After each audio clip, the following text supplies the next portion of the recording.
Righty ho. Now to do my annual tradition of taking the time to record a video wherein I list all the games that I played new this year that were available on Game Pass.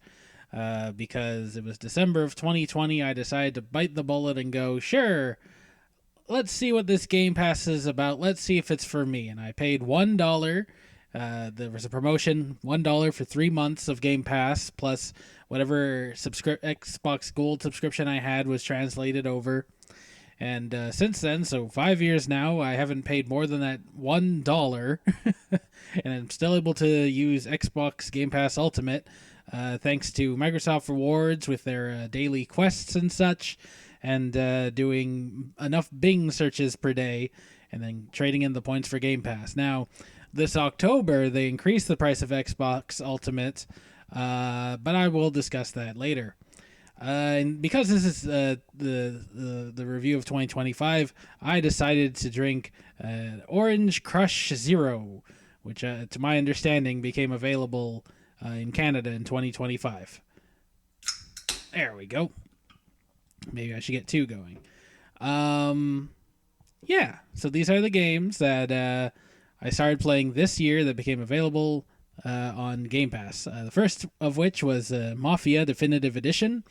I think what happened was on the Game Awards of last year, they announced, oh, they're making a new one, Mafia Old Road or something to that effect. And it occurred to me, I've never played a Mafia game. And surely they'd have to be of some good quality for them to make, a trilogy of them, and then years later another one. And I could have bought the trilogy on sale, but then I thought, oh, hey, look, the first one is on Game Pass. I ended up buying the trilogy anyway. That's how much I enjoyed it. Although when I started playing the second one, I don't know. I didn't get as far. It almost felt like they took a step backwards in a way I can't describe. Mafia. So yeah, the first game was like, it felt like a decent GTA attempt. Very satisfying story. Seems more grounded and realistic, and with a mafia tale. It was all good. My only while it was impressive, they had this big open world. It was kind of annoying when the story's done. It's like, okay, you have this open world. Good luck finding all these 100 collectibles we hid throughout with absolutely no clue on where to find them. Like, check underneath garbage cans and park benches. That's fun. Why are you walking around on foot anyway? I have no idea. So that was my only gripe. Otherwise, yeah, quality game, I thought. I got a good, 28, is that right? Yeah. Hours out of it. 28. I did mention earlier that there are daily quests which give out Microsoft points, so including playing on a console or on a PC. So I installed Little Kitty Big City, and that was my, I'll just play here and there, boot up the PC, when I take a break from work. And yeah, it's a very charming game. You're a cat who somehow falls out of a skyscraper and survives, and it's your goal to get back into your cozy spot where you take your naps. Similar to Breath of the Wild, like you have a stamina meter, which gets bigger and bigger over time, therefore helping you climb back up to your skyscraper, and along the way you meet all these other animals who have their own issues and concerns, and you help them out. Very charming. Lasted me about 10 hours, but maybe if I sat down and focused it wouldn't have lasted as long, but it was a nice thing to do on my breaks. Thirsty Suitors, it's the third game I tried. Or started. I guess that's the upside, of having a subscription. You can try things. I'll talk about my spending habits on another video to follow up this one, which counts how much I spend in a year in video games, despite still having access to the subscription. But having a subscription allows you to try some weird stuff, including Thirsty Suitors, which is a game which features cooking and skateboard challenges, and it's kind of like a romance novel, like a Scott Pilgrim versus Evil X's with turn-based fighting. It was a lot. It was a lot of stuff. Um, it was eventually pulled from Game Pass, and I think that is why I decided, yeah, in April, decided to just sit down and beat it, complete it. Um, but it did have, it is good to see, different values from different people from representing different sexual preferences and cultural backgrounds. Yeah. Anuchard. Um, it was decent. Like it had some good kind of Zelda esque. I'm thinking like Link to the Past top down dungeons and boss fights, but it suffered from the story. I'd say pretty much, where the game starts off and I can't remember if there was a great big calamity and Destiny says someone will fix it. Oh, what a coincidence! It's you. Ah, and then so unfortunately half the game is spent like in these fun dungeons, half the game is going back to town and bringing back the gem from the dungeons, which unlocks your your city is thriving and the civilians are getting better, or are they? Ooh. um so half fun, half pretty dull. um I saw it once again it's being removed from Game Pass, so I decided, what, it looks like it's short, and I was able to play it over a few days and beat it. Yeah. The next game, and I almost hesitate to call it a game, Indiana Jones and the Great Circle. I'm not entirely sure how to articulate this, but like, this is a game. Well, I just said game. It was such. It was. I don't think it's been a long time since I've. Well, I don't even know if I come up with another experience. Like, certainly there's some titles where I was excited to see what happens next. RPGs with compelling stories, but like Mass Effect comes to mind. Inscription last year, I definitely wanted to keep playing and know what happens next. Indiana Jones, it really felt more not really like a game, but like you're actually a person in like a living world filled with conflict, which made sense because there were Nazis around, and it felt more like an experience and a story more so than a game. And like, sure, it did have the occasional thing where like there's missions for you to go on, and there'd be, for convenience sake, check marks and icons on the map and on the mini map telling you where to go. But otherwise, it really felt like, hey, you're a guy in a dangerous world that's going through some stuff, with mysteries to solve and adventures to go on. I think maybe what helped. Now, I'm not a huge Indiana Jones buff. Sorry, my mind wandered to huge buff Indiana Jones for some reason. Um, but like I know the guy's got a whip, and I know he shoots a guy at some point. I don't know, but he's not exactly, Neo from the Matrix, Superman. He's not indestructible. He's a guy. He's a professor, right? So I think what helps is that in the game, it's not like you can just walk into a room and beat everyone up like you're Batman. Batman's a good example. You're someone who, hey, you know what? These are Nazis, and if you're sneaking around and trespassing, and 3 or 4 thugs decide, hey, you shouldn't be here, you're in serious danger. Plus, it was great that there were so many just like items all around the place that you could just pick up and use as an improvised weapon. Guitars, fire pokers, just anything that's of a certain length and density, which did break occasionally, which usually I'm not a fan of, but this, like I'm saying, made sense. It felt like you're put in a real situation. Well, hopefully you're not battling Nazis that often, but just actually on an adventure. So I was almost convinced that this was going to be my game of the year. And so far, it was. So far. Um, let's see, Borderlands 3. So yes, this Borderlands might have been the last game I pre-ordered and paid full price. And was it worth it? Eh. Well, yeah, for the up to the story, and but then once it got to the end and the end game, it just kind of felt well, nah. Um, since then, it's just like I don't know, and I particularly don't have that much faith in Borderlands anymore. Certainly, like it eventually will come down in price. I think like Borderlands 3, the Ultimate Edition is like $8 now. Um, but yeah, what really burned me about this game is that like it did have DLC and a season pass, but like that season pass never went on sale.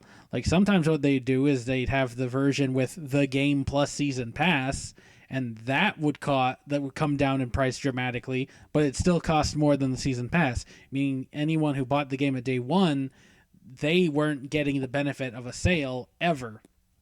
And that was annoying. And doubly annoying is that they released the season pass and then they released more DLC and included a season pass too. And it's just like that's just unheard of. And for my well, I don't know if it's unheard of, but it's just no, that's not what you do. So eventually, Borderlands 3, the Ultimate Edition, was added to Game Pass.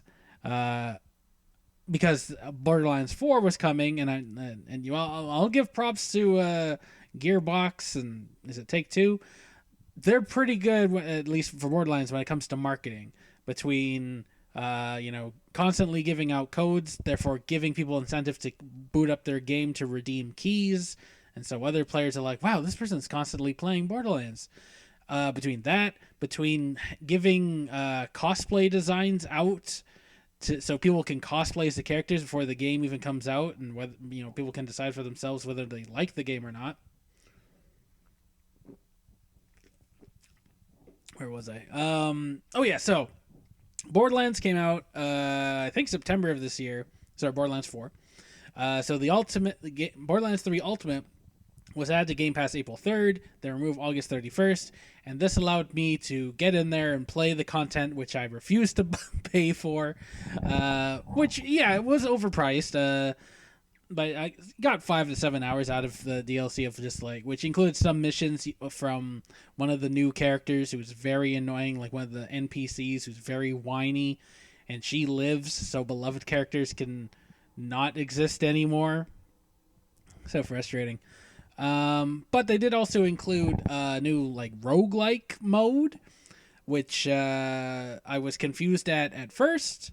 I accidentally just walked into the room where the boss was and realized, oh, I'm supposed to go around, get weapons, and then come back.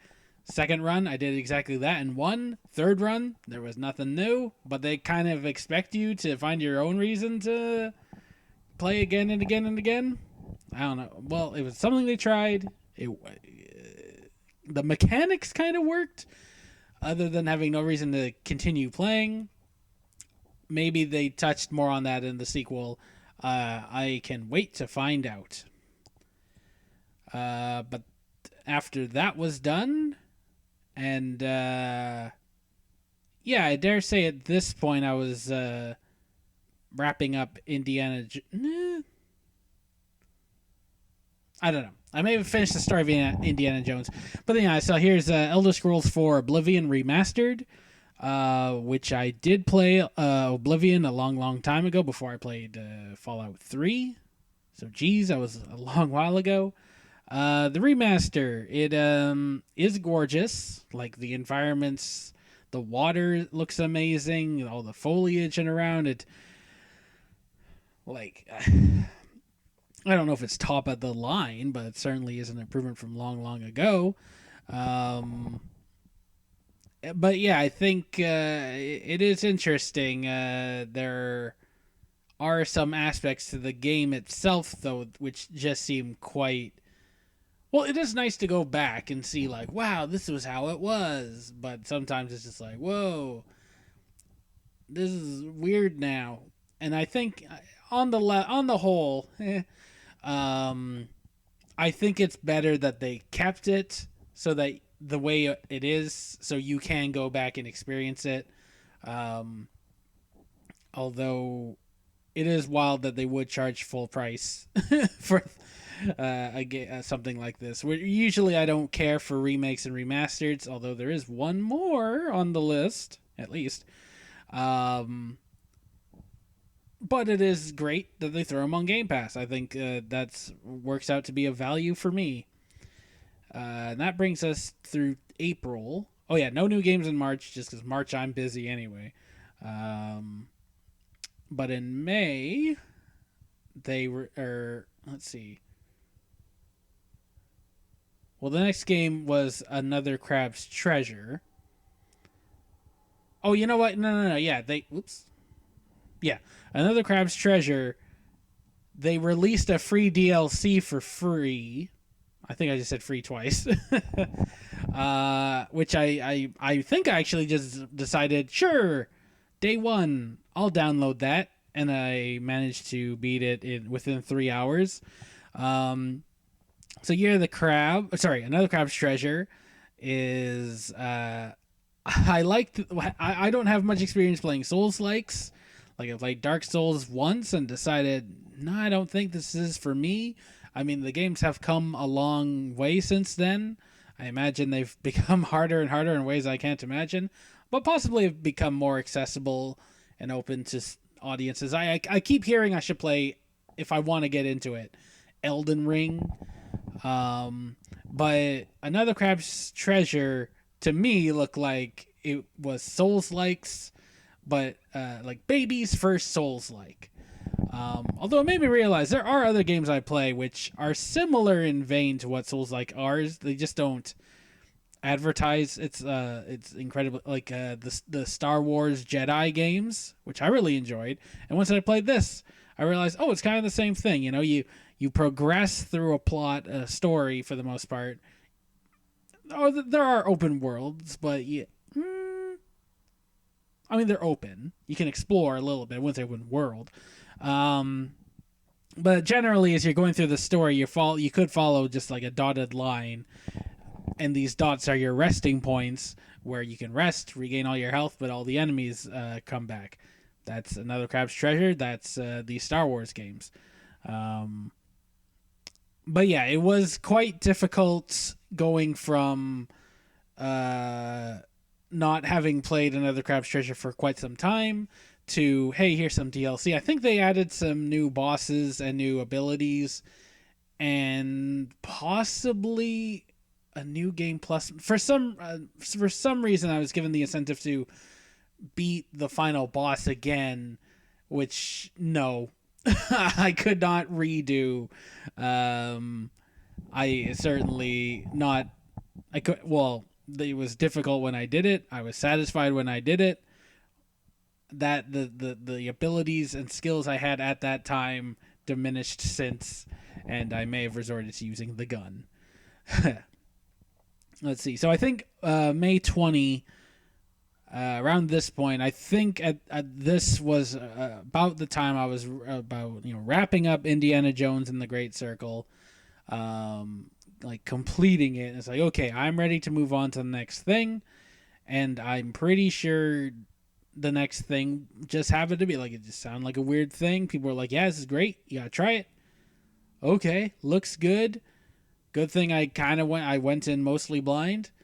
Claire Obscure Expedition 33, which you don't need me to tell you, but I can, that the industry went ahead and said, yep, this is the game of the year.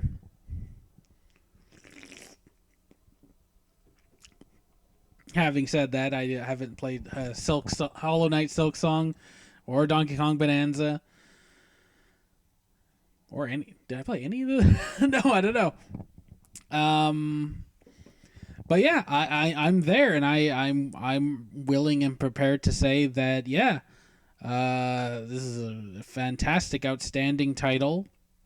That, like I say, is few and far games in between make me wonder what's gonna happen next, and in this game, what's going on?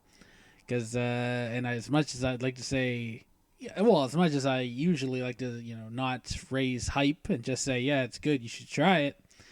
And hey, go in blind if you can. I think I can. I think it's fair to say like what happens in the prologue is just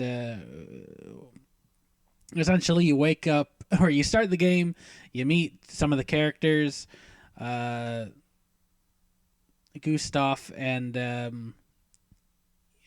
he's got and you as you're learning the tutorial, like, oh, how do I do combat with this friend who seems to be like a friend and a sister, and perhaps there's a father-daughter relationship there as well. It's like, what's going on? This person clearly has some sort of tragic past. And fair enough, you learn, oh, it's because she's an orphan. Ah, that stinks. And then there's and they're talking about, oh, there's going to be this great celebration tonight. And as you're walking through the streets of this kind of weird Paris, and then after some more, there's this celebration, and in the distance, in a faraway island, you see these bright glowing 34. And then so there's this celebration, and they're talking about, oh, tomorrow these people are gonna go on this expedition. Let's all have one night to celebrate them and their noble cause. Yay! And then everyone stares off in the distance where the 34, a big ghostly figure comes up and paints across the 34, reducing it to a 33. And then the people looking around, and a lot of them just start evaporating into flower petals. And you're like, what is going on? And it's just like, oh, that's why this character is an orphan, because everyone of a certain age is suddenly dead. So everyone who's going off on this expedition with the aim of like, hey, we got to stop this huge painting force who's reducing our numbers literally every year. We're gonna go, and you learn, oh, this expedition. There's been expeditions going off every year, going off into this mysterious land, trying to stop, and that's part of the mystery. It's like, well, how come none of these people ever came back? Where did they go? What danger did they face? What is going on? And you get the occasional thing where I noticed where the characters themselves will be talking about, oh man, I can't. At least we get to see the gesturals, and you're like, I don't know what that is. What are you talking about? And then when you actually get to meet the thing they're talking about, it's like, wow, those things actually are pretty cool. And I like that they hyped things up and then delivered. But in the end, it's turn-based RPG, which it's been a while since you experienced any great innovative ones. And of course, what they do, the thing which I've been saying for years I love, where it's just like turn-based fighting, but like if you like in Super Mario RPG and Paper Mario games, like you time-based attacks, or if you just hit the button at the right time, you do more damage. There's plenty of stuff like that. There's a sophisticated dodge or parrying mechanic where enemies hit you, and I'm pretty sure, if not for the most part, you can press, like in my case, B to dodge every attack. I think just about every attack, and the window for it is pretty generous, provided you watch the bad guys and see when they actually strike and are about to hit you. Or if you press, in this case, RB, you can parry the attack. And if you parry all the blows, because most of the attacks are multiple hits, then you end up doing more damage against the enemies. And it's sometimes like 5 times the damage that you would do. But of course, since the timing window is smaller, the risk is you could get hit, whereas you could have dodged otherwise. But what you can do when you're facing against new enemies is perhaps watch their attacks, dodge them at first because it's easier. But when you start recognizing their attack patterns, that's when you learn to block. Another captivating thing are there's these things that you pick up around the map and you get off of like boss fights, um, which essentially you equip them so you can add passive abilities to your characters like one at a time. And then if you win enough fights with that thing equipped, you can spend like resource points for your characters to permanently learn those abilities. And it was wild because while I was playing this game along with other beloved friends who were really enjoying it too, and we were just doing completely different strategies. And for all I know, I was using these equipments called pictos. I just remembered that perhaps they didn't do the side quests or avoided certain bosses and then get them. We could have been playing completely different games. Um, and yeah, a lot of cool stuff happens. Um, and it's a great game. You should play it. At a, when it becomes a price point that you're comfortable paying. Absolutely. 2 days later, or at least from when I started, Xbox released this thing, which I was surprised to learn after the fact. Doesn't seem to be a game you can buy, but it's a service which is included in Game Pass, called Retro Classics. And who boy, the like sometimes I'll go to things and be like, you meet people younger than you and you go, what, you think the GameCube is retro? Yikes, you kiddo. Where are your parents? uh but all the games here in the retro classics, I feel for my age, count as retro, man. um I realize I've never actually had the opportunity until this to play, Zork. They got Pitfall and Pitfall 2. A lot of Sierra typing games, which is weird. They expect you to play on a controller. You push a button to bring up a virtual keyboard. Nah. And in this service, oh yeah, and like,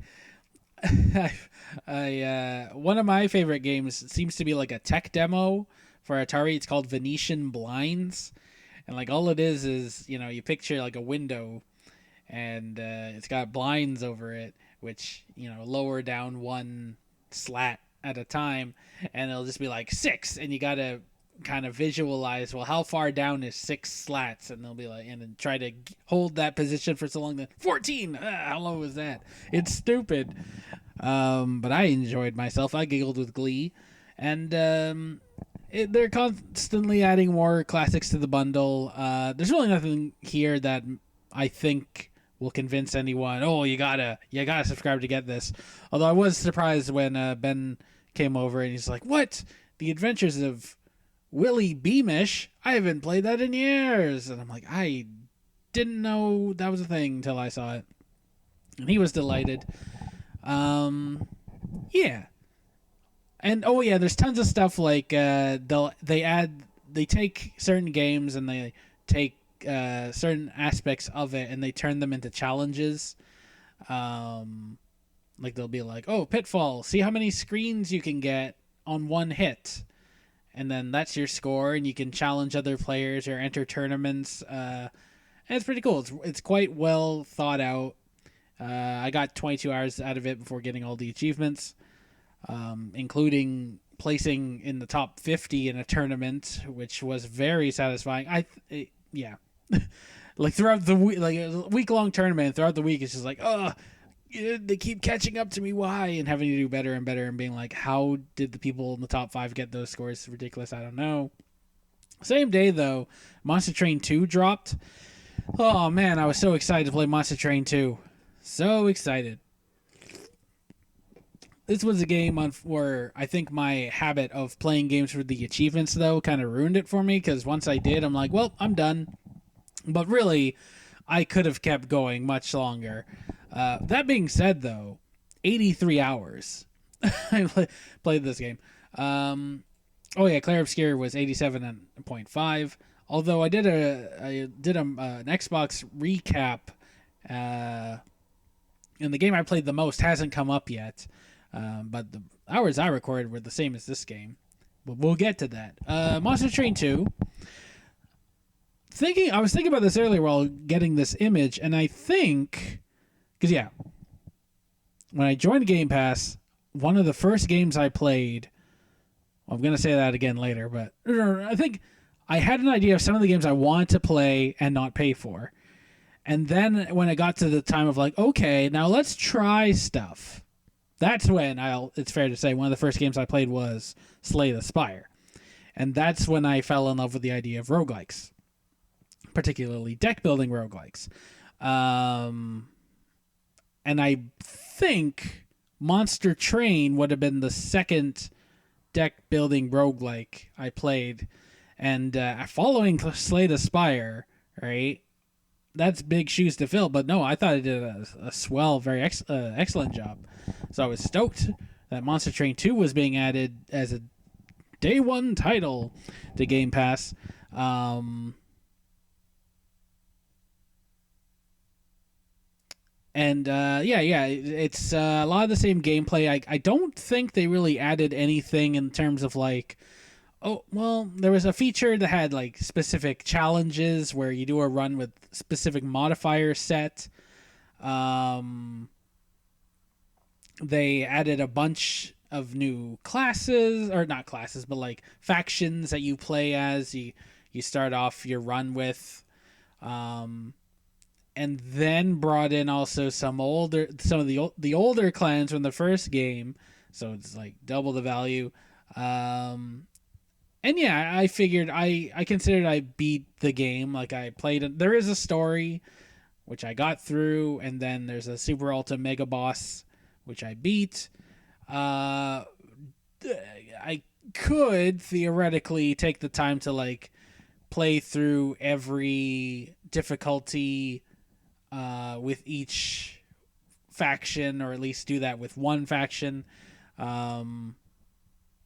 But nah, I don't know. I got the Chivos and I was like, okay, that's good enough for me. Also, the music rocks. Spray Paint Simulator. The thing about playing roguelikes though, also Clair Obscur is kind of hard. Like, yeah, there are difficulties, but there are some boss fights similar to Souls-like's kind of. An argument can be made. But when you play games that are hard and then like roguelikes where they design it so you're supposed to fail a lot of the time, sometimes you just want to play something there you can't lose. I've said in the past that Power Wash Simulator is a guilty pleasure of mine, just because theoretically it's like you could get the same experience by just opening up an Excel spreadsheet, filling all the cells green, and then going cell by cell and making them not green, like clearing them, right? It's the same. If you think about it, it's the same thing, right? All Power Wash Simulator is, oh, here's a dirty surface that's absolutely filthy. Clean it. Spray Paint Simulator is pretty much the opposite of Power Wash Simulator. Like it's effectively the same thing, but the different side of the same coin is the expression. Where you start off with something clean and drab, and then you give it a bright, vibrant color, which is not if you're choosing.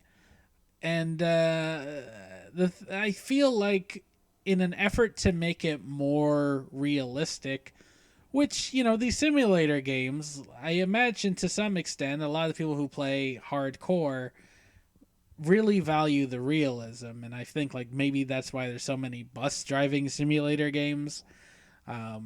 Flight Simulator, I understand, is supposed to be like legit. But to me, it just felt like it added annoying extra steps to the game. So in Spray Paint Simulator, you have to okay, here's a car, for instance. So it's like, oh, I want you to paint this car red, but obviously I don't want you to paint the windshield or the tires or the headlights. So the first step is you got to buy some masking tape. You got to buy some like paper, and first cover the areas that aren't going to be painted. And then they go, okay, now buy blue paint. Okay, I got blue paint. Paint all the area blue. And then in other missions, it'll be like, okay, well, I want, the kitchen walls painted one color, so cover the cabinets. And then, oh, but I want the cabinets painted, so you got to cover the walls and paint the cabinets. And it's just like, just let me do the satisfying thing of pointing and spraying, and hooray, I'm succeeding in a task. Um, I got most of this done while I'm currently on an Amazon Prime trial, and I watched the first season, maybe two seasons. They're not too long, of Good Omens. So I had that on the screen, playing this on my phone. That is the ultimate way to play this game, I'd say. Although I did play Power Wash Simulator once with Clinton, and that was very like co-op, remotely, like online is the way to say, and that was also very good too. Russ made a point once where sometimes a game, it just needs to be like when he was describing we're playing Sea of Thieves. Like sometimes you just need a thing that is the background activity, but the real fun is the hanging out. Yes, this works. So that brings us to the end of May. So I thought, and this is where I do the segment of let's. So it's one thing to go, oh wow, Game Pass is great, bleh. Game. I'm sorry about that. Game Pass is great. Look at all these games I played, but oh man, doesn't it really grind your gears if you're playing a game and then they remove it from the service? Well, let me tell you all the games that were removed from Game Pass this year before I had a chance to finish them. So, I mean, there may have been other titles which I had no interest to start and they were removed, or thankfully they were removed before I started. I don't know. January, Escape Academy was removed, which was a game I previously played at PAX Kerry for co-op. Given the notice it was being removed, I beat the game in a day and then 100%ed it within 2 days. Bro Force was also removed. That was a silly game. It took like 8 hours to complete, which I managed to 100% in time. Thirsty Suitors, which I mentioned above, which, you know what? There's something to be said about a game leaving a subscription. It's kind of like when you're on Netflix and you're like, oh, what do I watch? What do I watch? I have no idea. But then you happen to see like, oh, this movie, which sure I might kind of want to watch, is going to be removed tomorrow. Better watch it. Like it sometimes gives you the incentive to play something that you probably enjoy, and then you do. It's great. So Thirsty Suitors was removed, and it's like, you know what? Yeah, I started it. It didn't grab me. I probably switched over to some other stuff, but if it's leaving, sure, I'll bone it. In August, oh yeah, Sea of Stars was removed, and that was a fantastic game. I don't know why I thought that was gonna be on there forever, but like I said, like I beat the game actually at the start of the year. I started it last year and then beat the game at the beginning of the year. And then it was being removed in August, so plenty of time after I was done. But that did give me the reminder, hey, what about the DLC, the free DLC expansion, Throes of the Watchmaker, which, was a great thing, 8 to 10 hours. And unlike the Another Crab's Treasure DLC, the Sea of Stars DLC takes place in like a separate world, where there's an in-story reason why your character's powers don't work and they have to learn new abilities and new magic. So it didn't matter that, like, I didn't have to remember how to play exactly. I theoretically you could play the DLC at about any point in the story, but like after the game is beat, you could probably play it 3/4 through. I don't know. So it worked. Worked for me. Wargroove 2. Wargroove was a game I did play at some point on Game Pass, and it was removed, and I decided I enjoyed it so much that I bought it, And actually, I don't think I ever played it again. It's kind of like I tend to think I like games like Advance Wars and Fire Emblem, that type of game where it's like grid based strategy. Um, Never beat a Fire Emblem. um, but or Floppy Nights I really liked. That's the same vein, but that was one I beat because it looked cutesy and easy, and it kind of was. So Wargroove 2, I'm like, I kept making every time I saw, I'm like, I should go back and play Wargroove.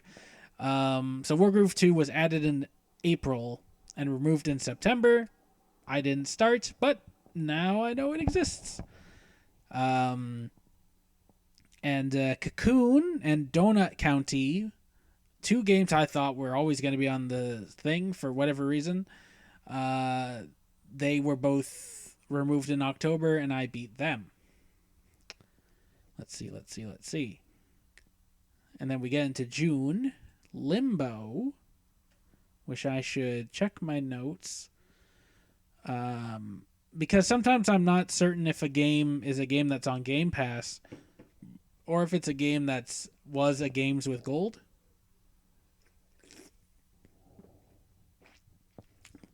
Where Games with Gold was this thing. It may have had some overlap with Game Pass existing, but it doesn't anymore. Where if you're subscribed to Xbox, they had like, oh, here's 2 or 3 games you get for free every month, but only like you got to claim them while they're the games of the month. But you only get to keep them if you keep your subscription. Except for Xbox 360 games, they couldn't figure out how to not do that ownership thing. So those are free permanently, theoretically. But yeah, Limbo, it turns out, is a game which is on Game Pass, and I think was a game with gold. And yeah, for the most part, I liked it. The only thing that ruined it for me wasn't spiders. I'm the braver brother in that regard. Was that there was one achievement that was like beat the game and die fewer than 5 times, but some of the challenges, some of the puzzles were like, unless you know exactly what's gonna happen, you're probably gonna die. If you know what's waiting in the darkness for you, that's the only way you'll survive. There are things that you can't see, you can't prevent, except for you've played this level and you know what's coming. So I think that was kind of annoying, kind of rude that they added that. And like, it's not a 2-hour game. Well, I got all the achievements except that one in 5, including going back and finding collectibles. So yeah, I don't know. It probably takes 2 hours, maybe faster. But yeah, I was like, nah, I don't want to. This was the other remaster. I think I said something. I don't usually buy remasters, but I did eventually buy Tony Hawk's 1 and 2. But it wasn't until I was in Portland and I bought a hard copy for like $10. But then hey, Tony Hawk's 3 and 4, they decided let's put these on Game Pass. And hooray, I got to play these games again. Like, I know I own 3. I didn't own 4 until way later, and I forgot that there was a problem with GameCube. That's how long ago it was. Not retro though, according to me, where it would corrupt your memory cards. So that's not good. Yeah, pretty solid experience. You got to play through the careers. Michelangelo's now a character of the Ninja Turtles, but I seem to recall that Spider-Man or Wolverine were characters when this game originally came out, but they're not anymore, which, licensing. As far as I'm concerned, all the music's still there, which is very surprising, but like that's a core part of the Tony Hawk's games. Almost makes you wonder if they'd be like, no, we're not gonna release the games, we can't have the music. With possibly new songs added, but like I don't know because I didn't really play 4 as much as 3. Solid experiences, and you can make maps online and still play online I don't really partake in either of them. Once again, my only grief with this game is that with the achievements, where like you can play through the career modes. You go through, you get all the challenges, you get all the gold medals from the competitions. If you do that, you unlock the platinum challenges, which are just brutally hard challenges per level. Stuff that like do this specific combo, which takes me 20 minutes maybe if it's one of the easier ones. And there's like 5 of those on every level. Do all those, and if you do all those, and like I quit after 1 level. I don't even think I did all the challenges. I did like 1 on 1 level. You unlock solo mode, which allows you to play career mode again, but it doesn't. It keeps track of your specific skater you're playing as and their own progress. And then one of the achievements is like, yeah, so go through this very difficult task so far, and then now that you've done that, play through the career mode for every skater, and there's like 20 to 24 of them. It's like, no, I don't want to play through the game 25 times. Just bonkers. Plus some other harder but kind of logical things like, find all the gaps, which I'm not so inclined to do in these games. Like, I just play to get the highest scores. I don't want to necessarily try every corner and cranny to be like, if I just happen to jump off this, 200 extra points, yippee. So like I'm saying, quality experience that I probably wouldn't have bought but have wanted to play. So it's great that it's freely available. The following game is the one that I ended up apparently spending the most hours on this year. And that's Avowed by Obsidian.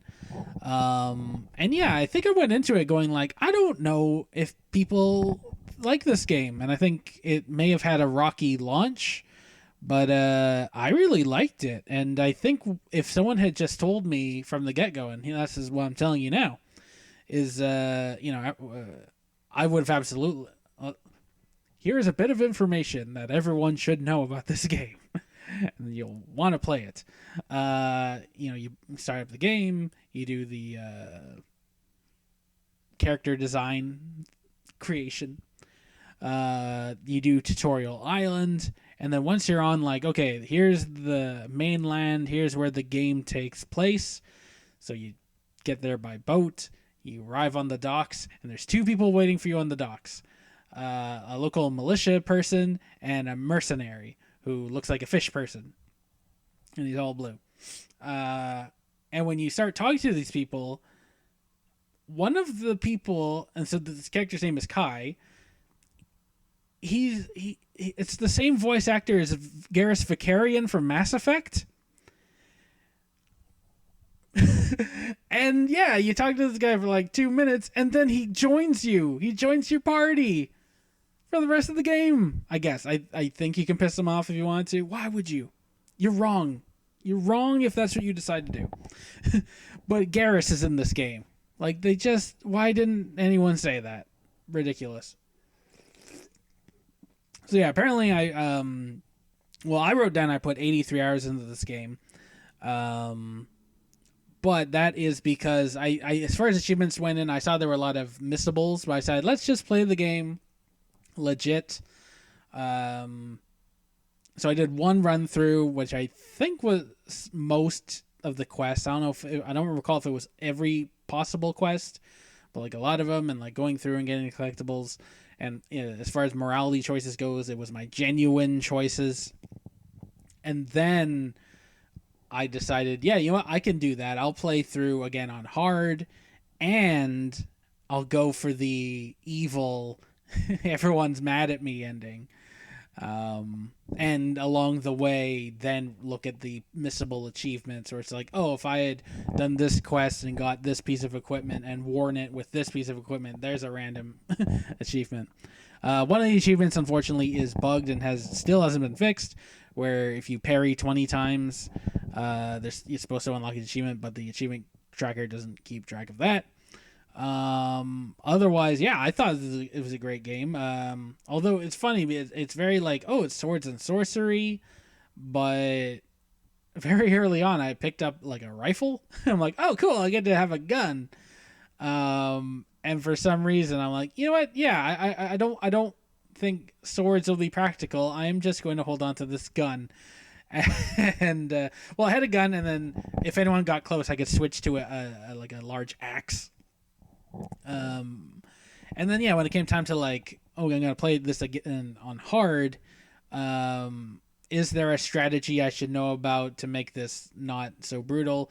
And yeah, it looked like other people were also using guns. I'm like, yes, I am doing the optimal strategy already. Well, maybe not.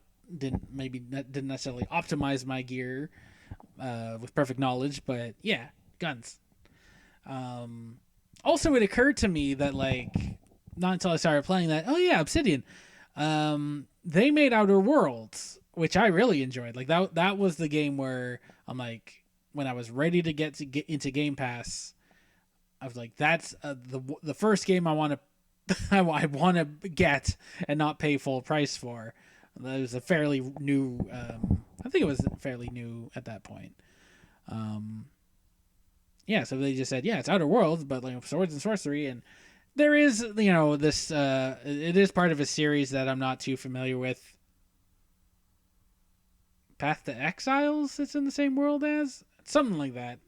But that didn't bother me, and I didn't feel like I missed out on anything. Although they do talk about like gods and certain events that sounds like were the events of a previous game, but like that didn't matter to me. Here's a game which yeah was at some point a Games with Gold game. Um, it's called No Time to Explain. I decided not to take a picture of the cover where it all it is the idea is you're a guy who looks like me. That's just me over there playing video games. Probably, yeah, that's me. Hey, should I sue someone? Nah. I don't know if anyone made any money on this.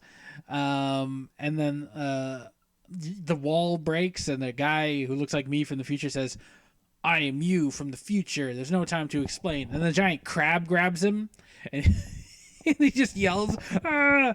And he drops his gun, and that's how you navigate, because it's like this giant ray gun which can propel you upwards and diagonal, and it's also your main weapon. Uh, Pretty fun. Lasted me 9 hours to complete. Um, and then there were some bonus stages at the end where I don't know if someone paid for this or if this was just like a thank you, but in the backgrounds was a billboard that had the Enforcers logo. So I'm picturing maybe they demoed this at PAX, and they were like, "Oh man, the Enforcers are great," or the other way around. The Enforcers are like, "Oh man, this game's great. Let's put our mark on it." Either way is cool. Um, Kind of fun. I do find that the physics in it. I don't know if I'm just not either they weren't consistent or I just didn't get them some of the time. Like, okay, if you hold it down, you launch up. If you hold diagonal, you kind of go up and but propel yourself forward. But then sometimes it'd be like, I feel like I should be getting higher than this, and I need to get higher, and um, but yeah, fun. Um, in the vein of Power Wash Simulator and Spray Paint Simulator, I guess at this point I decided Spray Paint Simulator isn't great. Let's try. This game looks it could be related. Crime Scene Cleaner, and I possibly earlier in the year or late in 2024, I played this game called it couldn't have been called Crime Scene Cleaner. Oh, Serial Cleaner. Where different thing instead of being first person, although there is a sequel which I haven't bought yet, but maybe. Um, Kind of a top down thing where the premise is you're the guy that mafia people call when they need a crime scene cleaned up. So you get to a crime scene, there's cops walking around, and there's a very clear like here's their line of vision, or like it's a cone. Um, and then if they see you, you got to run away and like hide in a dumpster, hide in a bush, hide in a car, whatever's available, and they'll just be like, oh, guess it was the wind. Um, and then so around avoiding the cops, you gotta pick up corpses and take them back to your car. You gotta vacuum up all the blood. So that's serial cleaner, and that was a lot of fun.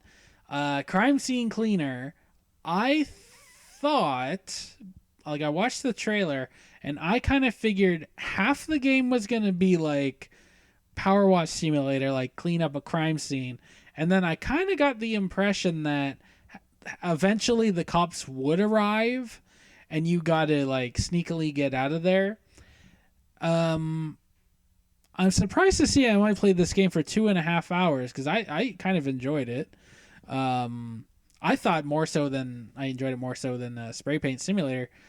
It does so yes, for all I know, maybe in some of the later levels the thing I described happens, but this seems so far to just be nope, clean up the thing, and yeah. And there's a lot of like hidden things to find, which add a lot of humor, which I think is pretty good. Good and great.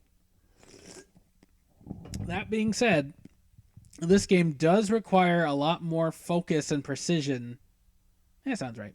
Than either Power Wash Simulator or Spray Paint Simulator, in that just stuff like, okay, so do you come to the scene with a bucket, or is there one already there? I forget.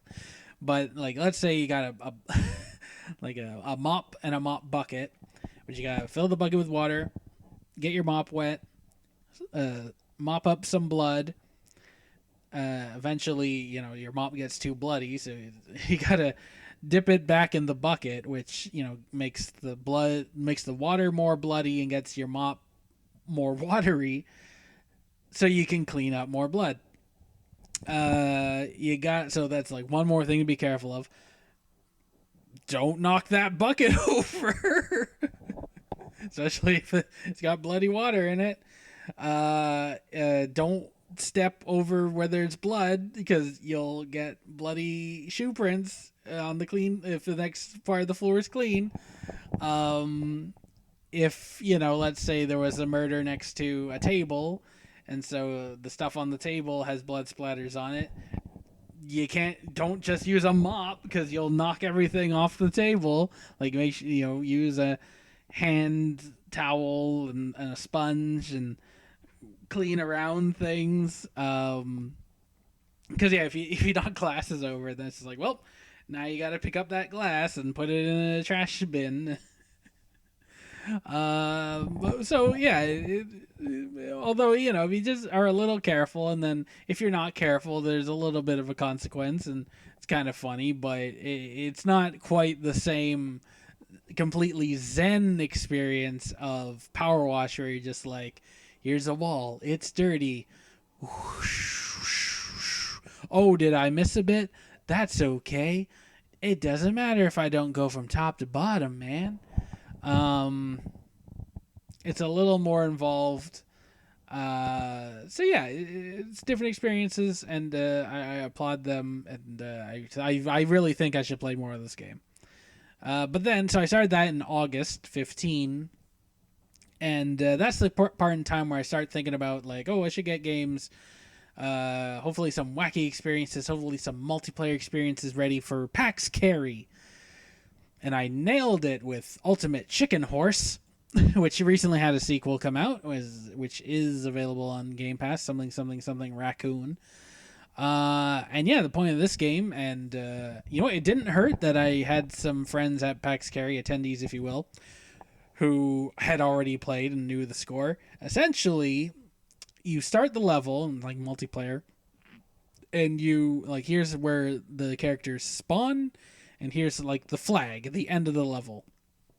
And round one, you take turns. There's an inventory of weapons and items and platforms and stuff, and you take turns just putting them in the space between the beginning of the level and the goal. And then you go, okay, once everyone's done that, go, and then you have essentially a race. If everyone makes it to the end, then the path is not difficult enough. No one gets any points. If some people fall to some traps, then whoever made it gets points. Whoever got there first gets slightly more points. You could also put coins down, which if you collect them and get to the end, you get more points. Stuff like that. And then, yeah, as you keep playing and playing, you try to add more obstacles to the ever-growing maze in the middle. Some players like to ruin things and like, oh, this was recently the only way to get through, but now I'm adding spikes, and it's just like, you monster. Whereas I prefer to just like, no, I want to make it so it's possible, and I'll blow up their traps if possible. And yeah, we laughed and laughed and laughed and laughed and laughed. I can see us playing that again at PAX Kerry. I did in the future, if there are any more.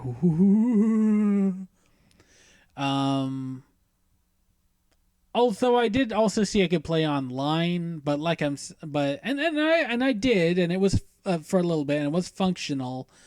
But it's hard to like. There's really nothing you can do if you come across the jerks who go like, "No, I'm making this impossible now." Okay. Other than quit and then try to rejoin, and it's like, oh, it's the same people. Boo. Actually, I think there was like a lobby list, so you could probably avoid those people, or just match with new ones. And now we get to our second. I don't know if there's really a count. How long are we at? Okay, an hour 20. So just to reiterate, this so far has been the list of games I've played that I started this year that are available on Game Pass. But let's not forget that, some of the games I mentioned in previous years, in previous videos, they are still on Game Pass, and I can still play them. So here's games that I did play in 2025, thanks courtesy of Game Pass, but did start earlier, and I think 2 of them have been removed. So Assassin's Creed Valhalla, Balatro, Brotato, Crash Bandicoot, Insane Trilogy, Disney Dreamlight Valley, which I 100%ed recently, but I think I did see they added Tigger as a character. Donut County, that's one of the games that's been removed. Mass Effect Legendary Edition, Max, The Curse of Brotherhood, Nickelodeon All-Star Brawl, RoboQuest, Sea of Stars DLC. Sea of Stars has been removed. Spyro Reignited Trilogy, and Vampire Survivors. 1, 2, 3, 4. Well, 5, 6, 7, 8, 9, 10, 11, 12, 13, minus 2 removed, are essentially still part of games I've played on Game Pass this year. Although, having said that, I do own 2 of them. Assassin's Creed Valhalla and Balatro, which is Canada's answer to Tetris, if you ask me. If Tetris was poker. If Tetris was poker, but not really. In September, I started Cocoon, which I think was made by Limbo, so the experience didn't sour me that much. I think.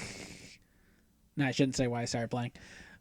Slow day at work, Kerry.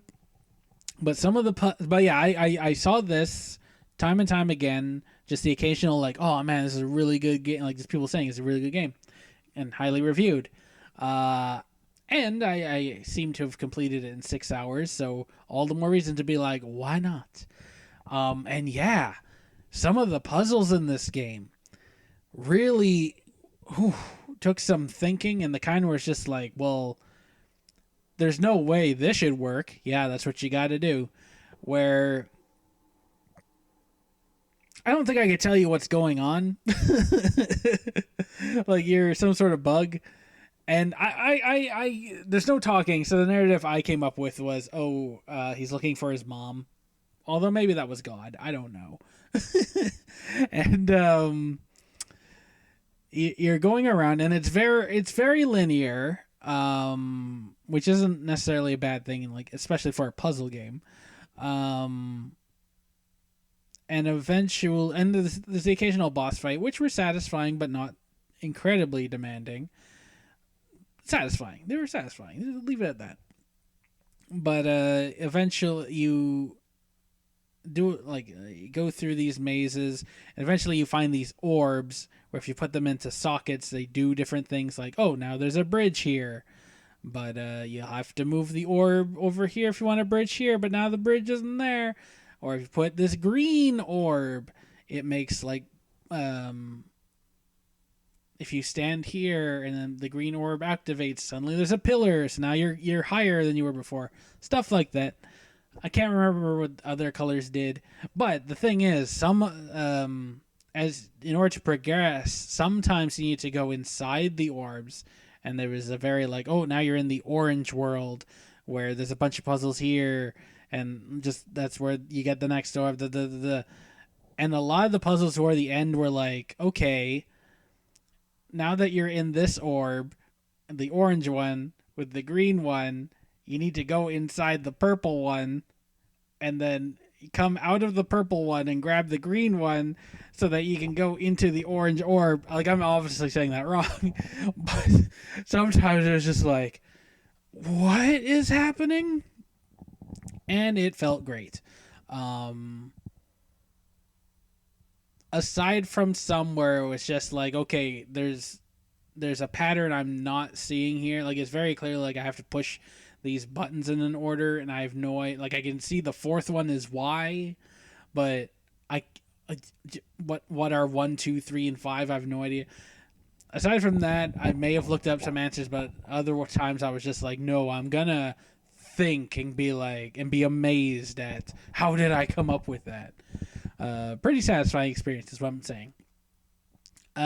This is a game, having just mentioned games that I played from previous years. This one I think will keep me going possibly for years. Deep Rock Galactic Survivor, which I put down that I've played 60 hours already, and I've only got half the achievements. So there you go. Well, because there's 200 of them. Sorry, 300 for 2,000 gamer score.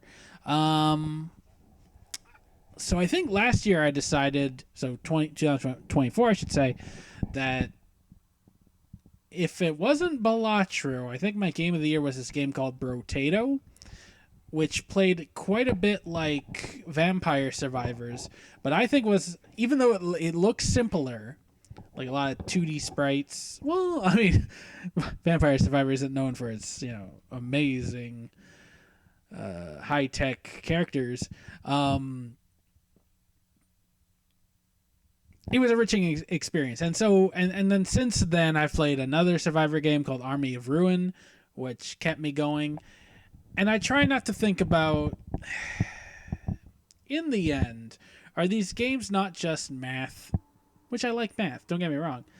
But aren't they just like, hey, you can do this little bit of damage, and you got to make sure you got to do a lot more damage in order to win.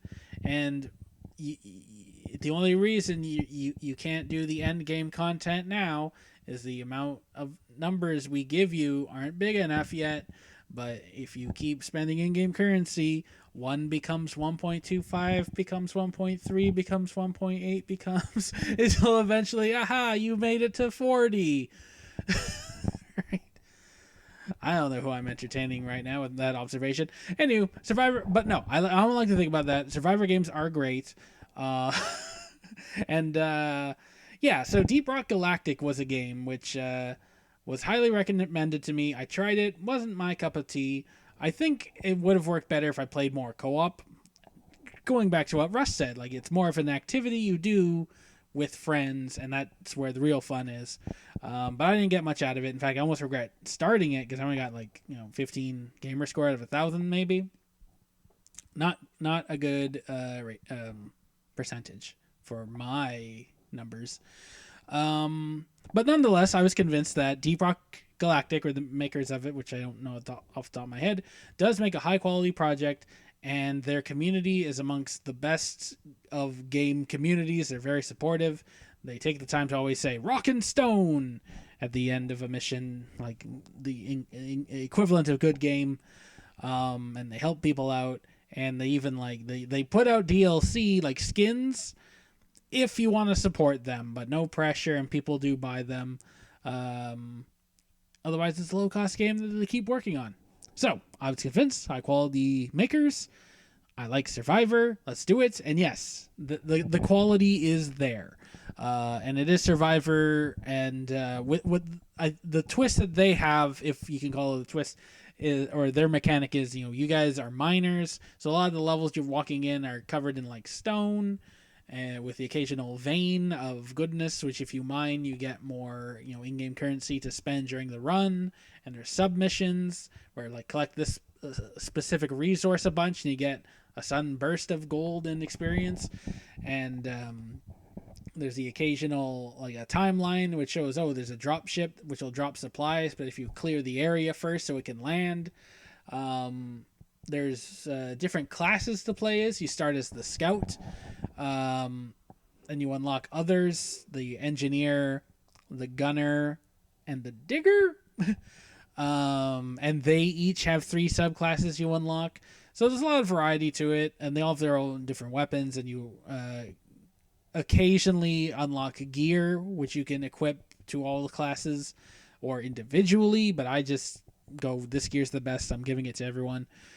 I fear that the end game may require me to grind for a specific gear, and that I am not looking forward to, but I don't know if that will be the case. Like, there are different rarities, and I'm not fully equipped with legendary gear yet. And I'm on Hazard, that's the Ascension level term, Hazard 4, and I believe 5 is the last, and we'll see.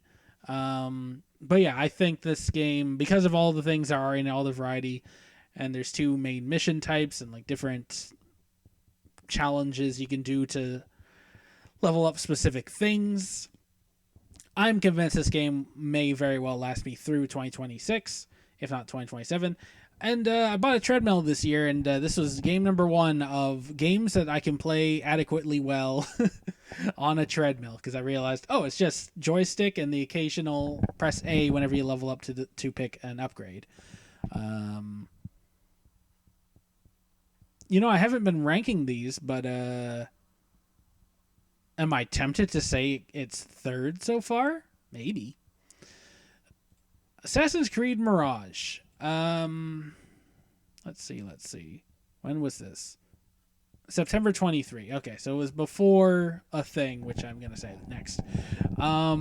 Assassin's Creed Valhalla, I played a lot in 2024, maybe even leaking into 2025. And that was a game that made me go, you know what? I think I'm done playing Assassin's Creed games, at least for a while. Mirage isn't the latest one. There's another one after it called Shadows, which I was very surprised today to learn that they have a DLC with some missions that are a tie-in with Attack on Titan, which is just like, but okay, Assassin's Creed does get into some weird stuff. Like, the whole premise is, what if there was a machine where you could relive your ancestors' lives because your DNA, their memories are in your DNA, which they kind of loosened up a little bit. Yeah, I think Mirage is the only one that doesn't have that. Like, this is just, you play the story of the guy, and it doesn't go forward into the future. However, this guy is a character from Valhalla, blah, blah, blah, blah. Spoilers for Valhalla. Not really. Oh, yeah, Valhalla. I played a lot of that, but my issue with Valhalla was it was just too big. It just kept going and going and going, and like, I even bought the edition with all the DLC. Some of it I didn't get around to starting because the story just kept going. The story being, you're these Vikings, your brother, adoptive brother, like you're the orphan, is going off, and he starts this clan, and he wants to make allies with all the other areas around town, who all have their own individual problems. So you, as the hero of the day, infallible hero, solve people's problems. They become your allies, and then meanwhile, you hope that the real plot, that the whole overarching story, happens. But no, I just kept unlocking new territories and solving people's problems. Going like by the end, I was just like, can I have the ending now? And it also dawned on me earlier today. I was thinking about like, well, the game also has a lot in it, between like various missions, all types of different treasures you can go and find, Roman masks, monsters of legends you can go to hunt, um, more and more stuff like that they added, and fishing, and a rock stacking mini game, and like a roguelike mode where you take your longship and go after a run of villages to ransack. Rap battle mini game, the thing that ties it to the future with like, oh, broken data, all kinds of stuff. Which, don't get me wrong, I like the rock stacking mini game and like the dice rolling gambling game, but like there was just way too much in the game. But Assassin's Creed Mirage, somehow I got the impression it's a much shorter experience. It just takes place in like one area, which is probably the size of maybe like only one or two of the territories in Valhalla. And yeah, it was a good game. Also, another grief I had with Valhalla was that it was more combat than stealth, and very early on I got to a point where I'm just like, I just need to parry, and I win. Like the combat's trivial.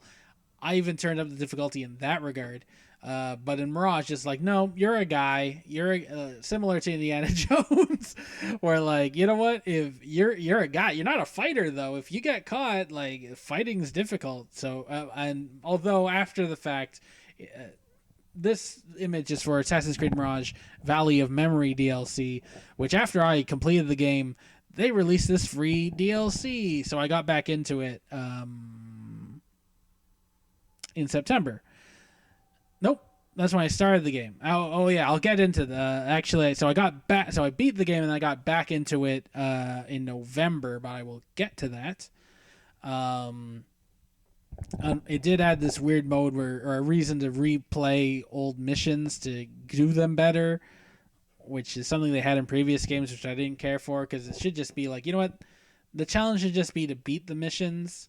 Don't make me have to perfect them for ratings. I hate that. The story in the DLC was trivial. And another good thing, I didn't know this going into the game. I think I just checked on a whim at some point. The voice of the protagonist of Assassin's Creed Mirage, it's Lee Majub, which you may know from the Sonic the Hedgehog movies. Even though I've never met the guy, we do have friends in common. And so I think maybe like 35 hours to complete this, and then with the DLC 42, so like another 7 or so. Adds up to 42 somehow. October 15. So even though I'm still on Deep Rock Galactic Survivor, I'm trying to think, was there like another roguelike I was finishing at this point? I don't know. Somehow Ball X Pit was being hyped as like, oh, the next big one. And I got in a disagreement online. Well, maybe I just disagreed with someone. They're saying like, oh, it's another Survivors. I wouldn't say so. I think it plays more kind of like a slower but still action-packed like shoot 'em up, where like it takes place on a kind of rectangular grid. Not a grid. Well, yeah. Where enemies are coming from the top of the screen coming down to you. Like picture reverse Star Wars text at the beginning of the movie. And you're a character who shoots balls, launches balls of various types that do different damage types and different speeds. You just try to make the balls bounce off your enemies. When they do damage. So I can, but that being said, when I try to explain why it's not, it's like, sure, it's kind of a Survivors. It's swarms of enemies heading towards you and you auto shoot. But no, I think it's more of an arcadey thing. And then outside of that, you do have a town where you collect and harvest resources with your characters. And in the levels, you find these blueprints to build buildings, which are essentially your passives and add new abilities. And pretty early on, you get the ability to bring two characters into a level, so they combine their abilities and do interesting things. And as you unlock more levels, you unlock more characters. And then by the end, it's just like, well, I kept leveling up my stuff in my town, and I'm now OP, and I'm pretty sure I could just beat it. And all that's left for me is to beat every level with every character. Although they did unlock after the story, like, oh, somehow they're more challenging levels of the same levels you played from the first run, but the achievements don't say anything about playing those, so I don't. Um, yeah, it's fun. It's balls bouncing. If you just take a look at the gameplay, this is really the first game where it's, well, maybe other games, I think, an argument of I really should take the time to capture footage, like a minute or two, so I can talk over gameplay footage. Because I don't think I can adequately explain what's going on in this game. Unlike another game I was looking forward to, Power Wash Simulator 2, which was a free day one launch title. That being said, I think even the game is reasonably priced. Like, it knows what it is. That being said, the first Power Wash Simulator, there's a lot of DLC, which I didn't get around to playing because I think it's due to licenses, but I think the DLC is overpriced. But I don't know because I haven't bought any. Like, you can wash, like, there's DLC packs for Back to the Future, Alice in Wonderland, Wallace and Gromit, SpongeBob, maybe, where it's levels based on buildings and vehicles from these different entities. And I have seen this year, or at least I noticed this year, that there is a season pass, but it's still like $50 on sale. So it's like, hey, meanwhile, here's an entirely new game with all its new levels. It seems to be like, hey, let's do what we did and make it bigger. I'd say more substantial changes than the previous I mentioned, Monster Train 2, where I can't really think of stuff. Stuff like there's new equipment. Like the level I'm on now is a billboard where I didn't notice it at first, but there is this attachment at one point where you can like attach to the billboard and kind of on a smaller, like, picture window washers, how they have like that scaffolding thing that it's like a platform which you can move up and down. Picture that, but like for a single person. So that's on the back of this, or on the side of this, one side or the other of this billboard, so you can move up and down freely. That being said, Spray Paint Simulator did have a cherry picker, and that was fun. Somehow I've put 3 hours into this game, but I think I did a few levels. Another thing they did is instead of just going into levels through a menu, outside of the missions, you have like a base of operations, like an actual company with a building which has cats in it. Those were heavily advertised, and it looks like outside of so you could navigate through a menu, what missions are here, or like there's a map on the wall, so that's neat. And it looks like there's like a main foyer area that's outside of the offices where it's just like, hey, picture if you were actually running this business. If you had customers show up, wouldn't you want to have fancy furniture? So you can actually role play that you own this business and stuff, but it's just like, I don't know. I'd rather spend the in-game currency on like upgrades. I don't know. But it's there if you want to. And I don't know if there may be more to come in terms of like tools that I haven't pictured, because frankly, even in the first game, even though you could buy like soaps and other consumables that made scrubbing on specific surfaces easier, I was just like, nah, give me the hose, just give me a hose. Let's see, did I skip a nope? Okay. Although now is a good time as any to bring up because yeah, this was October 24, and yeah. So let me start talking about money again. So as I'm saying, up until this point, and then it's still the case until I think August 2028.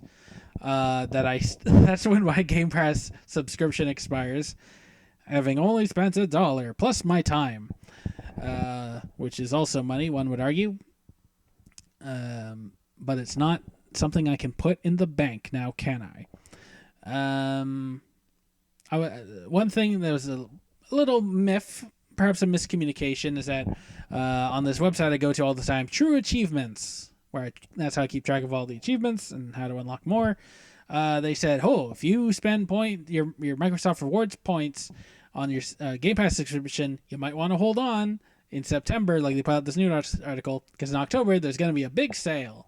So I think up until this point, for every 15,000 points I got, I would spend them for 3 months of Game Pass Core, which would translate into 38 days of Game Pass Ultimate, where I think earlier in 2024 that would translate to 52 to 54 days. But still I'm getting 38, and I recognized I was still doing this about monthly, so I was still gaining over time. And then without warning, October 1st, Microsoft then said, they're getting rid of the function now where you can trade your Bing rewards points for Game Pass subscription. Now what you're supposed to do is you're supposed to trade your Microsoft reward points for Microsoft money, your account balance on your Microsoft account, and then from there, whenever it comes time for your subscription to renew, it should take the money from that account balance. I'm hoping that's how that works. I think that's how that's going to work. But I haven't had to renew yet, so I don't know. Also, and that was the day they increased the price of Game Pass Ultimate to $33 Canadian plus tax, which I think it's supposed to be like 30 in the States, so that's good. And also, I don't know how much it was prior to then. I'm guessing it was 22. I got the impression it was a significant price increase. And yeah, so since then, and some of my friends reached out to me and said, "Oh no, does this mean you won't be able to continue getting Game Pass and not paying for it?" And the answer is, so far it's inconclusive. I mean, if I think what I'm going to do now results in the answer is no, but because the thing is like, okay, I'm getting these points which I can turn into money. And at this point, it's like, well, if I'm buying games, I may as well use that money now, or like the save actual money, instead of accumulating all these points or Microsoft money. Theoretically, it could be accumulating the points instead of saving them for the future and then paying for Game Pass for free later. I may as well save that money now.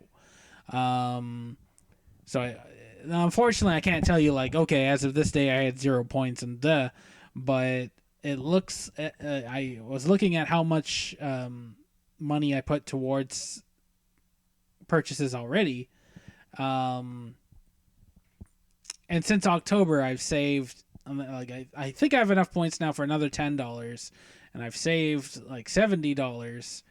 So, math.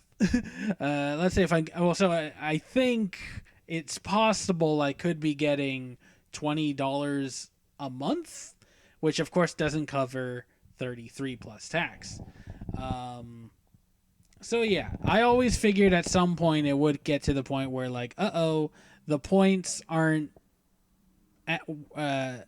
covering the cost. But I thought I had accumulated so much it would eventually dwindle down to, the price is caught up to my balance and now I'm paying. But if it looks like, hey, maybe when it comes to, okay, I'm not, my subscription has run out, maybe I might rethink it and go like, hey, keep doing the Bing searches and get $20 off of $30 a month. That could still be worthwhile.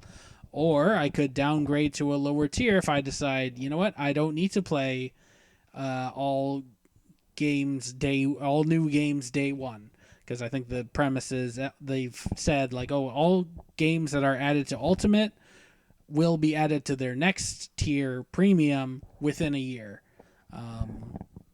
of release. So we'll see how that goes. I can monitor and be like, oh, or I can even downgrade to core and have it be free entirely, and then just buy what I hear is excellent. Perhaps more on that and my spending habits on the next video, where I list all of the games I purchased during the year. Now the reason I brought that up now, I brought that up one game too early. Okay. Power Wash 2 was a game I was looking forward to. Yay, day one. But then I actually didn't play that much. Which was fine, because it was kind of filler leading me up to the next game I really wanted to play, which was a day one release title on Game Pass. The Outer Worlds 2. Which I ended up not enjoying as much as I wanted. But I'm actually surprised. I managed to put 10 hours into this, and it could be a matter of... because I have two main gripes. Gripes is the word of the day, I've decided. Two main criticisms about the game. One, which is just like, yep, this is my opinion. And one that's like, well, maybe I'm wrong. Maybe I just did things wrong. That is certainly true. Baldur's Gate 3, excellent game. My first run through, I made some terrible decisions, and I had to start all over, and then it was awesome fantastico. This may be the case with Outer Worlds 2. Okay, so the one gripe that is just like, nope, this is happening, it's not imagined, is that, Outer Worlds, like, I really enjoyed Outer Worlds, and I think I played it in 2020, maybe 2021. Time has passed. And the game has some in-world, characters and factions, and I may have forgotten who's who and who's what. And they even say in the beginning, like, oh, and since the last game, or in recent times, these two factions merged together. It's like, well, okay, I kind of remember one of them was a bad guy. I don't remember who the other faction was. Is it good that they've combined? Is it bad? I don't know. And then, as I'm walking around in this area where multiple factions of people are coexisting, and it looks like one faction's like, hooray, we're here, we took over this area, and the other people are like, oh no, we used to live here, but the people have taken over the area, and now we don't like that, like, we're alive but we're not happy. And it's just kind of like, I don't know, am I supposed to side with you over you over you? I don't know. Neither of you are like, I don't. And like in the prior to in the prologue, they kind of say your character is in a troop of like these people who go around saving the day and righting wrongs and working outside the law. Like you're specters. No, I don't know. And I also got the impression of just like, oh, you're the G.I. Joes, where people might have heard of you, but it could just all be no, that's not G.I. It's all propaganda, but no, I think the G.I. Joes were legit in world, weren't they? I don't know. It's unfortunate I don't know, because knowing is half of something. And the other, so there's that. And a lot of what is going on in Outer Worlds is, it's an RPG. You build your character and you level up and you put points into various things. And some of the things are obvious, like guns and melee weapons. And but instead, I decided, you know what? I'm going to put a lot of points into speech.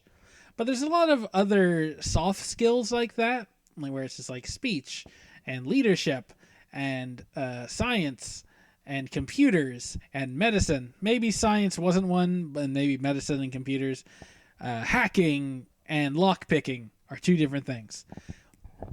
So I was like, okay, I kind of get it. And in some cases, that can be great. Like, I like in the Fallout 3 in New Vegas, where you'd be talking to someone, and then it's like, oh, because you have, science 20 points, here's another dialogue you can choose. And it's like, hooray, I'm glad I chose that.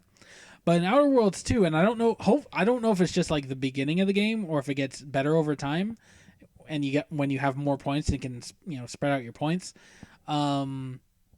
They'll just tell you like, oh, here's a computer, but since you don't have 5 points in hacking, you can't use it. So you're gonna have to go around and do the mission properly. And it does that all the time, and but on too many different skills.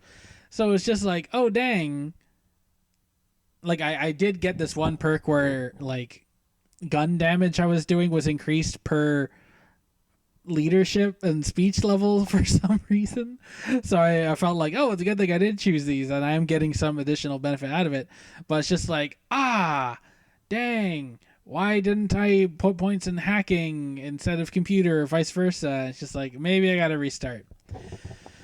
Plus, yeah, there's some big stuff that happens at some point in the game where it's just like, I don't know if I could have prevented that if I was nicer to you and meaner to you, even though I kind of wanted to work with both of you, but that didn't seem possible.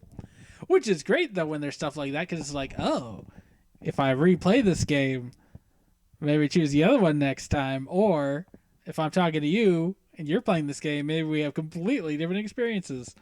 But yeah, I don't know. It just didn't. I was looking forward to this game, and now I was just like, well.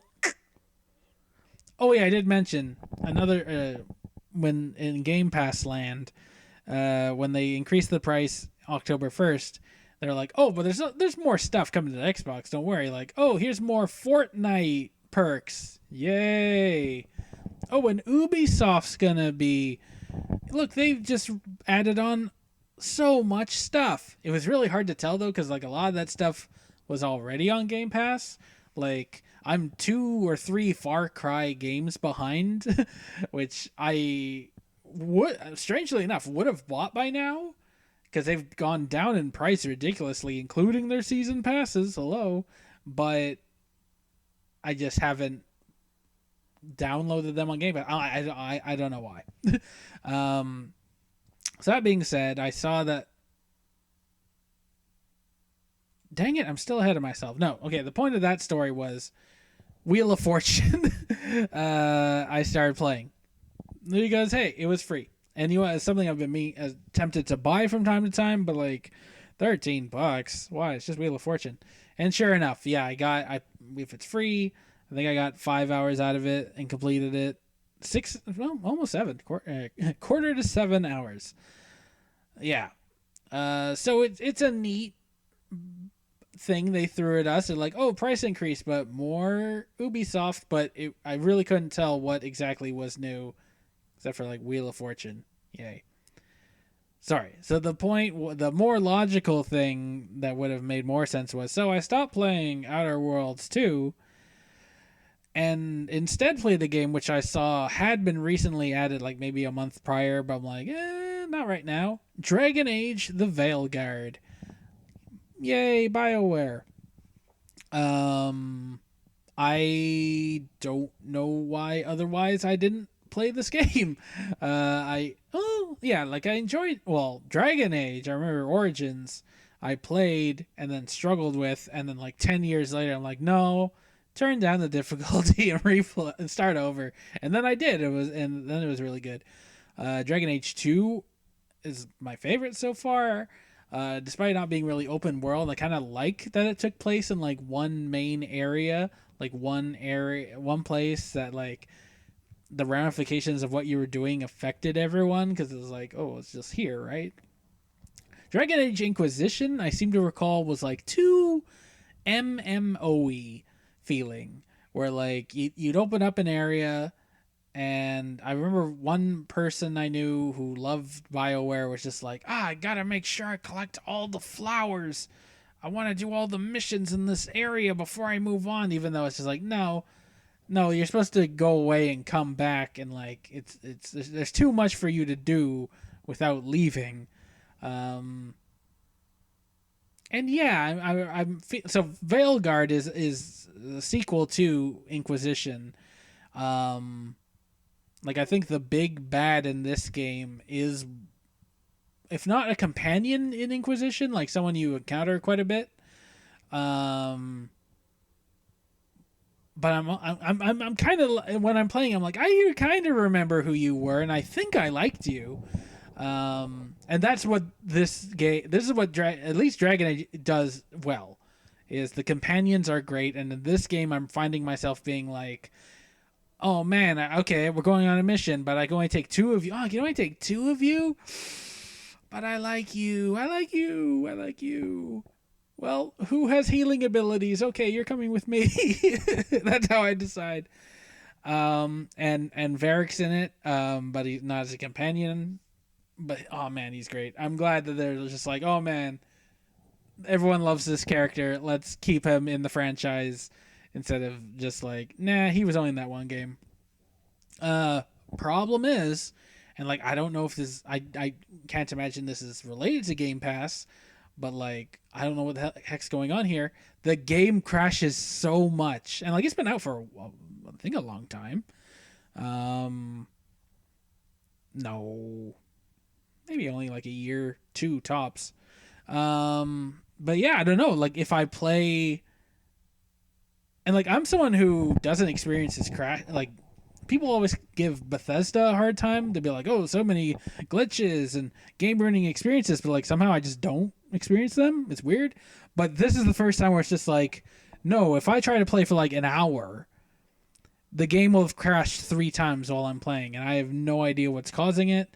I see some people are saying like, "Oh, if you do a thing where you do a hard reset of your console, that's a fix," and we'll see.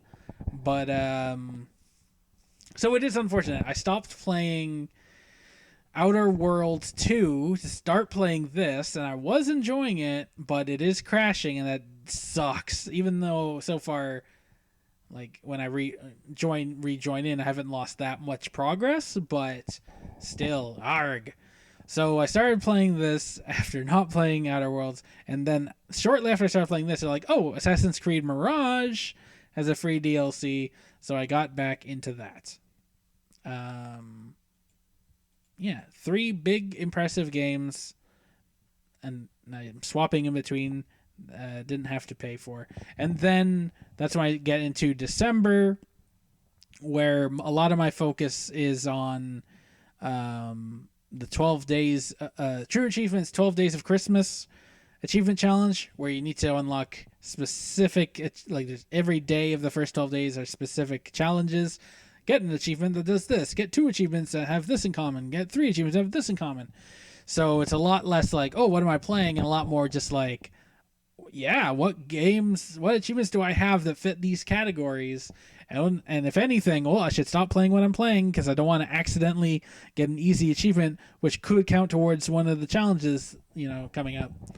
That being said, December 5th, oh yeah, I had people over to play Jackbox, and before everyone was around, we booted up Marvel Cosmic Invasion, which to my understanding is made by the same people who made Teenage Mutant Ninja Turtles Shredder's Revenge, which was like comparable to the Turtles in time and quality, like solid, maybe even better. And if you're angry, let me just say, well, because it has a campaign and world map, and you don't just play and have to stop playing. Same with this one, and yeah, in this game, I'm impressed how big of a roster of characters you can play in a beat 'em up from the get go. Like I think we had 4 people playing. Each player gets to select 2 heroes that you swap in between constantly. You can sometimes be like, I'm this character, aha, push a button so the other character shows up and punch. And yeah, there were still some leftover characters, so we could, so you weren't stuck with, I don't know, Black Panther. Whoa, why do you say him, Kerry? Oh, no, he actually has cool ability, like if you press X to punch and then hold it, he does if anyone hits you, he does that kinetic repulsion thing from the movie, so that's cool. Um, and in fact, a lot of the characters you can tell like, oh, they have unique abilities, which aren't too difficult to figure out what they are. Like, hey, you're Spider-Man. If I jump kick, he's gonna do a swing. Captain America, his range attack is his shield, and stuff like that. Where it's like it makes sense, and it adds enough variety, and that it feels it's a lot of thoughts put in. I've only played like maybe 3 or 4 levels. It might only be 8 or 9 levels, but hopefully it's longer than that. Actually, I hear it's pretty short, which isn't bad. Which isn't necessarily bad. Might be worthwhile to just tell people like, hey, come over on Saturday. We're gonna play this game, and I did that 1, maybe 2 times for Shredder's Revenge. It was great.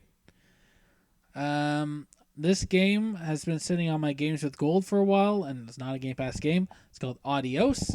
I think for whatever reason, I guess it's because it's the middle of this tournament or challenge I was just talking about. Yeah, December 6th, so smack dab in the middle.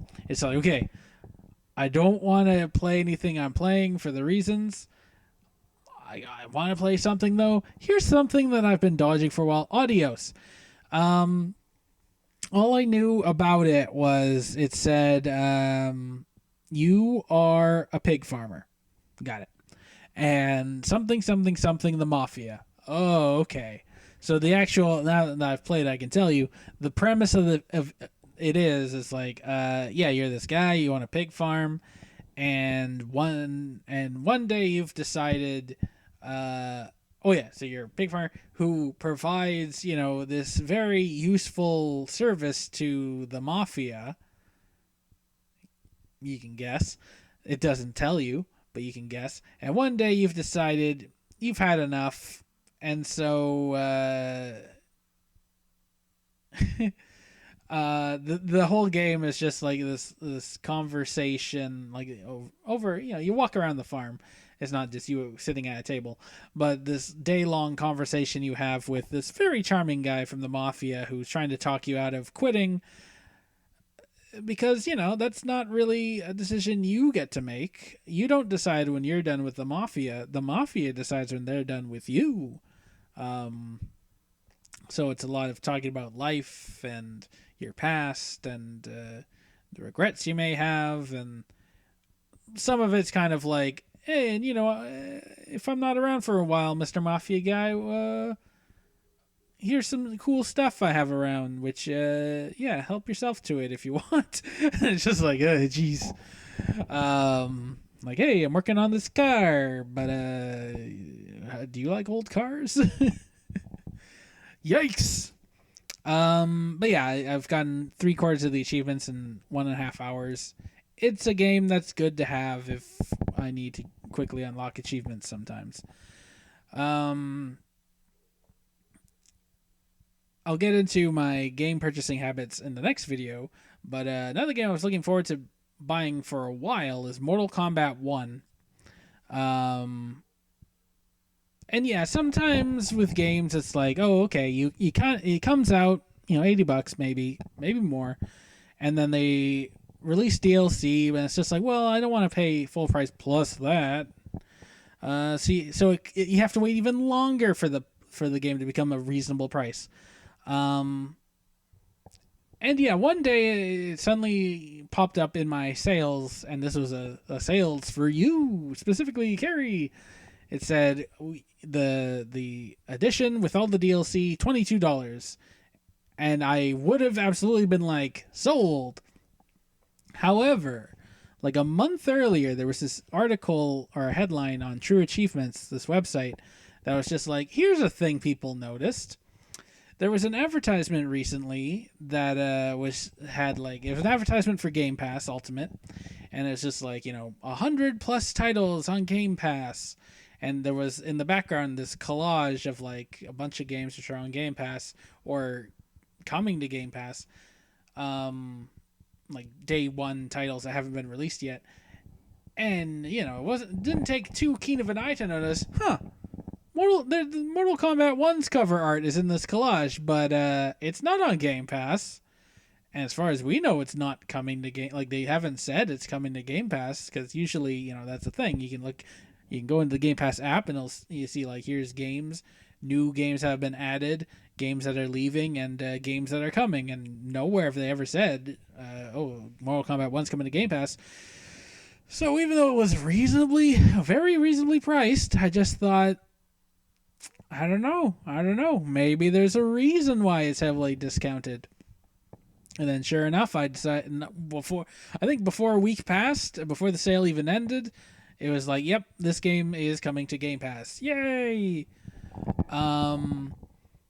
Although, that being said, even though I don't, the DLC doesn't include any achievements, even though there is like a story edition, I figured I would buy the DLC anyway. So I bought just the all the DLC minus the game itself for 17. Yeah, I think it was 16. 17.92 after tax. Cause yeah, it's funny. It's not it. Mortal Kombat. I wouldn't say it's the greatest story, but man, I want to keep up to date with it. I want to know what happens next. So I'm keen to keep playing the games, especially with the last one, which ended with, someone, depending on who you choose in the arcade mode, gains the tools to control time at the end. But I think canonically they're like, it's Liu Kang. So I'm 2.5 hours in between different modes though. So I started the story, switched over to some invasion mode. So maybe I'm only in like an hour into the story, and it starts off with beyond a little prologue thing. Some of the earlier characters you play as are Raiden and Kung Lao. Yeah, that's his name. But they're farmers who have they have no business fighting wizards in different realms. And then all of a sudden, Sub-Zero appears, and you're like, what? And so it's just funny to see these beloved characters, and let's just take them back to as normal as they could possibly be. And in fact, there is this bar fight, or Raiden gets in a fight with Sub-Zero. And Kung Lao, to distract Sub-Zero for a second, or to get his attention to aggro him, throws his hat at him, but it's not like his usual bladed hat. So it just hits Sub-Zero and you hear the falls to the ground. It's just yeah, they know what they're doing. Or at least you hope they do a lot of the time. So I'm excited to see where this goes, if it does result in nah, Liu Kang knows he somehow is omniscient and designed a future perfect, or is who's gonna come around and mess it all up? I don't know yet. Don't tell me. Yeah. So in conclusion, I think that's a lot of all the things I say leading up to the second video. This is actually the second time I recorded this, because I did it 2 days ago, and the audio was not good, and that's why I'm using this Rock Band microphone instead of just my headset. Hopefully it's better, and somehow I did this in maybe 20 minutes faster than last time, but I feel this was a little more articulate. Subscribers to my Patreon get the original draft. No, that'd be no. If you ask nicely, I'm pretty sure I didn't delete it yet. No, I didn't. Okay. So to summarize it all up, is Game Pass the greatest value? So far, I'm still gonna say yeah. Because here, no, I did that. I listed all the games. Because throughout this year, 13 games I continued to play from previous years, plus 28 new games, or games that are new to me. And I wrote down here, because usually 28 of which were worthwhile. 0 I probably should not have started, because I think in years past it's I started this game and then didn't get very far. but I'm gonna say 0. I shouldn't have started, and then in parentheses I put, although I didn't care for the Outer Worlds 2 and Dragon Age Veilguard crashes constantly, but I feel like if they weren't on Game Pass, they'd be very. They would join the list of like, oh, games I'm gonna play eventually once they come down on sale. So better to have the not as good experience and without money coming out of my wallet. Um, And so yeah, join me in shortly for another video where I discuss. Now hold. So is the Game Pass though? Is this enough to sustain me? Is this do I not as a result buy any video games anymore?